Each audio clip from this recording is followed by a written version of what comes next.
Hello students, अब agriculture practice का next step देखते हैं, वो है irrigation. All living beings needs water to live. Water जो है हर एक लिविंग बींग को जरूरी होता है जीने के लिए। Water is important for proper growth and development. और प्लांट के प्रॉपर ग्रोथ के लिए और डेवलपमेंट के लिए भी पानी बहुत जरूरी होता है। And it is absorb by the plant root. तो प्लांट के कौन से पार्ट से ये वाटर जो है वो एब्जॉर्ब होता है, वो है root. Along with water minerals and fertiliser are also absorb. पानी के साथ साथ मिनरल्स और फर्टिलाइजर भी एब्जॉर्ब होता है। Plant contain 90% water. प्लांट में 90% जितना वाटर होता है। And it is essential because the germination of seed does not take place under dry condition. और ये बहुत जरूरी होता है। क्यों? जर्मिनेशन जो है वो ड्राई कंडीशन में होता नहीं है। तो जर्मिनेशन मतलब क्या? सीड में से प्लांट उगना स्टार्ट होना, उसको बोला जाता है germination. Nutrition dissolve in a water are transported to each part of plant. और जो न्यूट्रिशन पानी के साथ साथ एब्जॉर्ब होता है वो ट्रांसपोर्ट किया जाता है प्लांट के हर एक पार्ट में। Water also protect the crop from the frost and hot air currents. मतलब वाटर जो है वो क्रॉप को बचाता है फ्रॉस्ट मतलब ज्यादा ठंड से, और साथ साथ हॉट एयर करंट्स और गर्मियों में जो गर्म हवा चलती है उससे भी पानी जो है वो प्लांट को बचाता है। To maintain the moisture of the soil for healthy crops growth field have to be watered regularly. अगर हमको क्रॉप जो है वो हेल्दी कंडीशन में चाहिए और उसका ग्रोथ हमको प्रॉपर चाहिए तो टाइम टाइम पे प्लांट की रिक्वायरमेंट के हिसाब से फील्ड को वाटरिंग करना पड़ता है। The supply of water to the crops at regular interval is called irrigation. जो प्लांट की जितनी रिक्वायरमेंट के उसके हिसाब से जो प्लांट को रेगुलर इंटरवल पे पानी दिया जाए वो प्रोसेस को हम लोग इरिगेशन बोलते हैं। The time and frequency of irrigation varies from crop to crop, soil to soil and season to season. पानी कितना देना है, कब देना है, वो किस पे डिपेंड करता है? क्रॉप टू क्रॉप, क्रॉप कौन सा है उसके हिसाब से। सॉइल टू सॉइल, कौन से टाइप की सॉइल है, किसकी वाटर रिटेंशन कैपेसिटी ज्यादा है कम है, वो टाइप पे।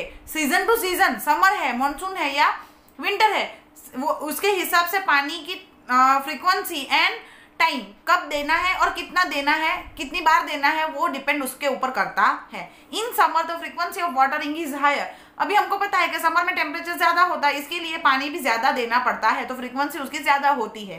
The source of irrigation are, source of irrigation मतलब कि इरिगेशन के लिए पानी हमको कहाँ से मिलता है, तो जहां से पानी मिलेगा वहां से सोर्स ऑफ इरिगेशन होगा।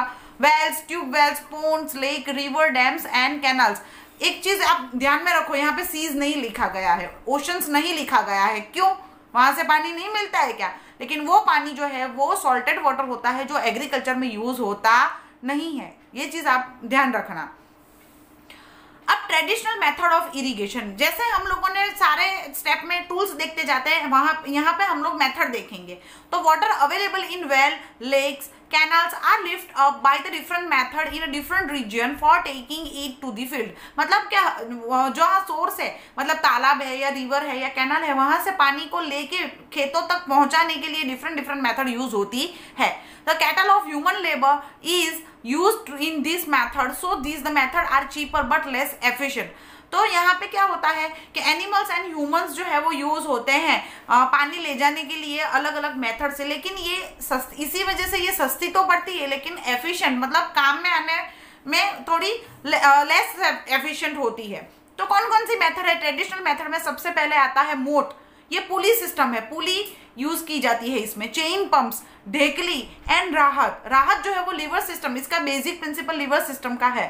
Pumps are used for lifting water, पानी को लिफ्ट करने के लिए, खींचने के लिए पंप्स यूज होते हैं। और ये पंप्स जो है वो कहाँ से एनर्जी यूज करते हैं? तो डीजल से, सोलर एनर्जी है, बायोगैस है एंड इलेक्ट्रिसिटी जो है वो यूज होती है। तो देखो मैंने आपको अभी समझाया, जो 4 मेथड मैंने बोली थी ये पिक्चर में आपको दिख रही है। तो सबसे पहले मोट दिख रहा है। मोट में क्या होता है? चमड़े का एक वेसल होता है जो पुली सिस्टम से खींचा जाता है, फिर वो पानी ह्यूमन जो है वो खींच के खेतों के पास जो कैनाल बनाई गई है उसमें वो डाल देता है। तो वो फर्स्ट पिक्चर में दिख रहा है। नीचे देखो, आपको सेकंड पिक्चर में देखो ढेकली दिख रही है। तो उसमें क्या होता है कि वजनदार लकड़ी के डंडे के साथ वजनदार एक चीजें लगाई जाती है जिसकी वजह से पानी जो है वो खींचा जाता है, फिर वो इंसान जो है वो अपने हाथों से वो डाल देता है, जो कैनाल बनाई गई है उसमें वो पानी चला जाता है। उसके बाद चेन पंप, चेन पंप में भी पुली सिस्टम के साथ एक वेसल लगाया जाता है, वो चलने की वजह से वेसल जो है वो भर के आता है और कैनाल में अपने आप डल जाता है। उसके बाद जो है राहत में देखो बुल जो है वो एक रॉड को घुमा रहा है और एक वो जो रॉड है वो व्हील के साथ अटैच है, तो व्हील के साथ बहुत सारे वेसल है, वो बुल घूमने की वजह से वो जो वेसल है वो व्हील जो है वो घूमता रहता है और पानी जो है वो भर के वहां पे कैनल में खाली होता रहता है। तो ये लीवर सिस्टम पे प्रिंसिपल है, उसका मेन जो है वो लीवर सिस्टम है। तो ये 4 जो है वो ट्रेडिशनल मेथड है जो आपको पिक्चर में दिखाई दी गई है। अब इरिगेशन की मॉडर्न मेथड हम लोग देखेंगे। तो सबसे पहले आती है स्प्रिंकलर सिस्टम। स्प्रिंकल मतलब स्प्रिंकल करना, मतलब छांटना। तो this system is more useful on uneven land where the sufficient water is not available. जहाँ पे पानी की दिक्कत होती है वहाँ पे ये सिस्टम बहुत काम आती है। क्योंकि इसमें पानी जो है वो वेस्ट नहीं होता है। The perpendicular pipes having rotating nozzle on a top. Perpendicular मतलब कि 90 डिग्री एंगल जहाँ पे बनता है उसको हम लोग परपेंडिकुलर बोलते हैं। तो परपेंडिकुलर ऐसे टी शेप में या एल शेप में बोलो तो पाइप्स लगाई जाती है और उसके ऊपर ऐसा नोजल लगाया जाता है टॉप के ऊपर जो पानी को स्प्रिंकल करता है।